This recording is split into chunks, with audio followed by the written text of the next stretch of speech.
At 8 a.m. sharp, every mailbox in Cedar Hollow coughed up a pink invoice titled Special Assessment Community Harmony Fund $70 due today. By noon, our HOA president Beverly Klene was on Facebook Live from her Lexus, tearfully thanking the neighborhood for sponsoring her emotional wellness while a divorce attorney's logo reflected in her sunglasses. She dabbed at her eyes with a tissue, though I swear I didn't see any actual tears, and kept mentioning how the community was her real family now. I should have known right then that my quiet life was about to explode into a circus of pettiness and legal drama. Let me tell you about myself. I'm a software engineer who loves my coffee grinder, keeps my lawn edged like a ruler cut it, and generally minds my own business. I moved to Cedar Hollow specifically because it seemed like a peaceful place where I could work from home without drama. I don't start fights. I hide from bake sales. My idea of neighborhood involvement is waving from my driveway and occasionally bringing in my neighbors' trash cans if they're out of town. But when I read the fine print on Beverly's notice, which stated the assessment was earmarked for legal counsel to protect community reputation, I felt the first fizz of trouble pop behind my eyes. The vague wording, the urgent due date, the fact that this came with zero board vote or community input, it all screamed scam. Something wasn't right here, and I had a feeling I was about to become Beverly's #1 target. Beverly went full clipboard crusader within days of me questioning the assessment at the monthly meeting. First, she cited me for a non-conforming mailbox hue.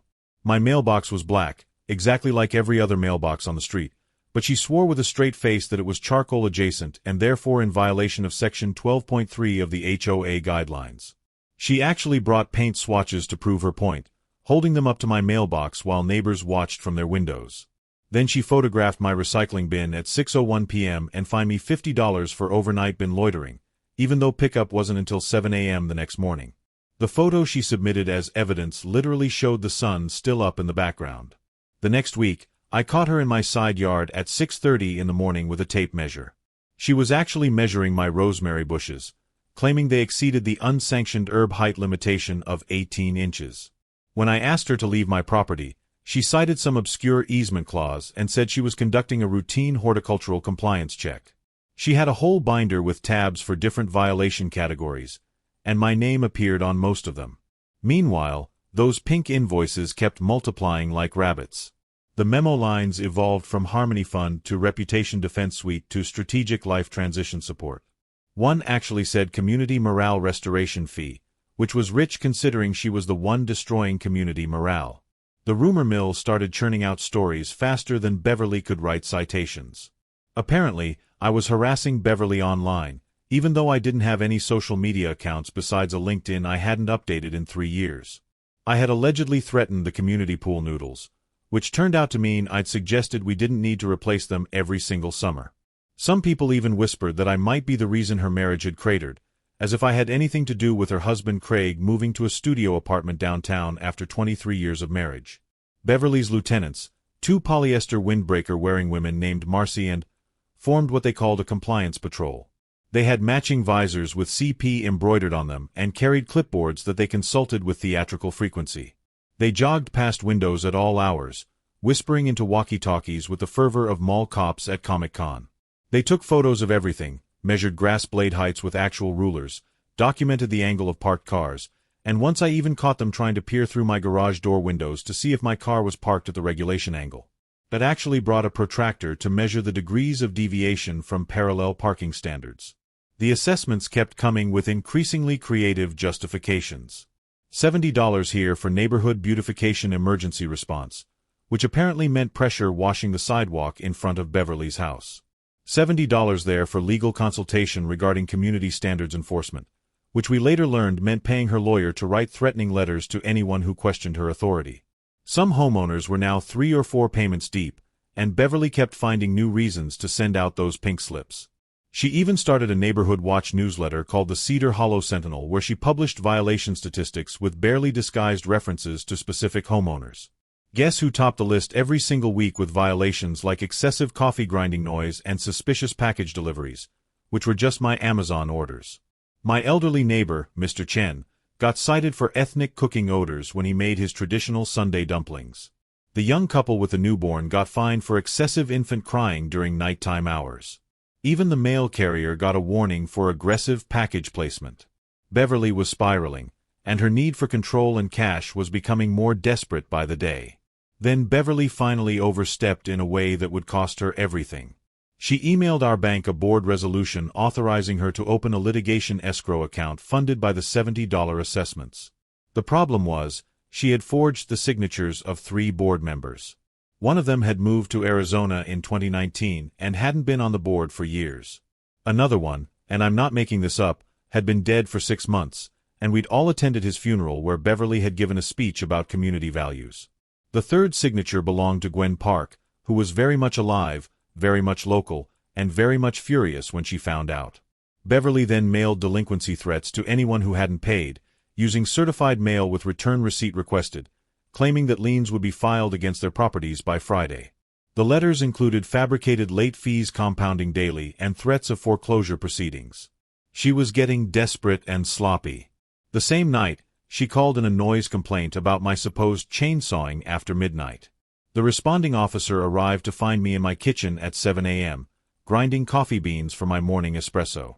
Officer Martinez looked genuinely confused as he stood in my doorway, listening to the gentle whir of my coffee grinder while Beverly insisted over his radio that she could hear power tools. My doorbell camera, which I'd installed after the Rosemary incident, had captured something interesting though. There was Beverly at 2 a.m., in my side yard again, measuring my rosemary by moonlight with a flashlight clenched between her teeth like some kind of horticulture vampire. She had garden shears in one hand and was actually trimming my bushes to make them appear over the height limit. The footage was crystal clear thanks to the motion-activated floodlight that had startled her mid-snip. The officer looked at the footage, looked at the forgery-friendly resolution tucked into Beverly's binder that she'd accidentally left visible during our conversation, and made some very detailed notes. He asked for copies of everything, including the pink invoices, the threatening letters, and the surveillance footage. Things were about to get very interesting in Cedar Hollow. Gwen Park marched into the next HOA meeting with a folder of old signatures from legitimate board documents dating back 5 years. She laid them out on the table like a poker player showing a royal flush. They didn't match the signatures on Beverly's resolution. Not even close. One signature spelled Gwen's name as Glenn. The dead board member's signature was dated 2 weeks after his funeral with handwriting that looked like Beverly's but slanted differently.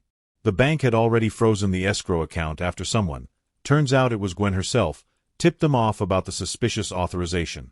The city's code enforcement officer, who absolutely despised weaponized HOA nonsense after dealing with it for 15 years, referred the entire file to the county DA with a note that said this was the worst case of HOA fraud he'd seen in his career.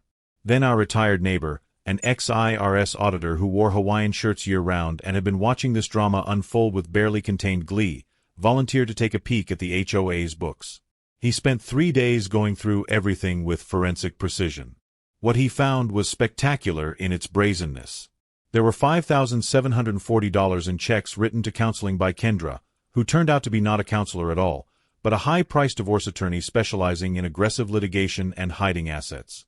Another $1,820 went to Civic Tranquility Investigations, which was actually a private investigator who specialized in catching cheating spouses on golf courses and at gym parking lots.